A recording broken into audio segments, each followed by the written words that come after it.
ಶೃಂಗೇರಿ ಕ್ಷೇತ್ರದಲ್ಲಿ ಕಾಡಾನೆ ದಾಳಿಗೆ ಮತ್ತೊಂದು ಬಲಿ. 7 ದಿನದ ಅಂತರದಲ್ಲಿ 2ನೇ ಸಾವು. ಸಿಡಿದೆದ್ದ ರೈತ ಸಂಘಟನೆಗಳು. ಕಳೆದ 7 ದಿನಗಳ ಹಿಂದೆಯಷ್ಟೇ ಚಿಕ್ಕಮಗಳೂರು ತಾಲೂಕಿನ ಹುಣಸೇಹಳ್ಳಿ ಸಮೀಪದ ಪುರ ಗ್ರಾಮದಲ್ಲಿ ಒಬ್ಬ ಕೂಲಿ ಕಾರ್ಮಿಕನನ್ನು ಬಲಿ ಪಡೆದಿದ್ದ ಕಾಡಾನೆ ಇಂದು ಮತ್ತೊಂದು ಬಲಿ ಪಡೆದಿದೆ. ಶೃಂಗೇರಿ ಕ್ಷೇತ್ರ ಕಾಂಡ್ಯ ಹೋಬಳಿಗೆ ಸೇರಿದ ಈ ಗ್ರಾಮದಲ್ಲಿ ಆನೆ ಸೆರೆ ಕಾರ್ಯಾಚರಣೆ ಕೂಡ ಆರಂಭವಾಗಿತ್ತು.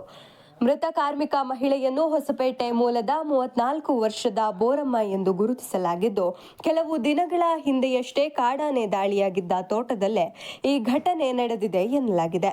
ಪದೇ ಪದೇ ಇಂತಹ ಘಟನೆಯಿಂದ ಆಕ್ರೋಶಗೊಂಡಿರುವ ಸ್ಥಳೀಯರು ಹಾಗೂ ರೈತ ಸಂಘಟನೆಗಳು ಸರ್ಕಾರ ಹಾಗೂ ಅರಣ್ಯ ಇಲಾಖೆ ವಿರುದ್ಧ ಆಕ್ರೋಶ ವ್ಯಕ್ತಪಡಿಸಿ ಕಾಂಡ್ಯ ಹಾಗೂ ಬಾಳೆಹೊನ್ನೂರಿನ ಅರಣ್ಯ ಇಲಾಖೆಯ ಎದುರು ಪ್ರತಿಭಟನೆಗೆ ಸಜ್ಜಾಗಿದೆ. ಈ ಬಾರಿಯಾದರೂ ಅರಣ್ಯ ಸಚಿವರು ಕ್ಷೇತ್ರಕ್ಕೆ ಬರ್ತಾರಾ? ಕಾಡು ಪ್ರಾಣಿಗಳ ದಾಳಿಯಿಂದ ಮಲೆನಾಡಿಗರಿಗೆ ಶಾಶ್ವತ ಪರಿಹಾರ ಸಿಗುತ್ತಾ? ಕಾದು ನೋಡಬೇಕಿದೆ.